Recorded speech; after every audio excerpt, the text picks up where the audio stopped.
पाकातली नाचणीची उकड. ही दिसायला साधी असली तरी तिची खरी चव फोडणीत दडलेली असते. आपल्या मराठी स्वयंपाकात प्रत्येक पदार्थासाठी फोडणीचे नियम वेगळे असतात. सगळ्या भाज्यांना किंवा पदार्थांना मोहरी, जिरे, हिंग, हळद आणि कढीपत्ता टाकून भागत नाही.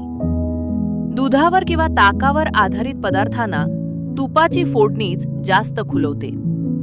तुपामुळे ताकाची आंबटसर चव मऊ होते आणि पदार्थाला एक छान पूर्णत्व मिळते.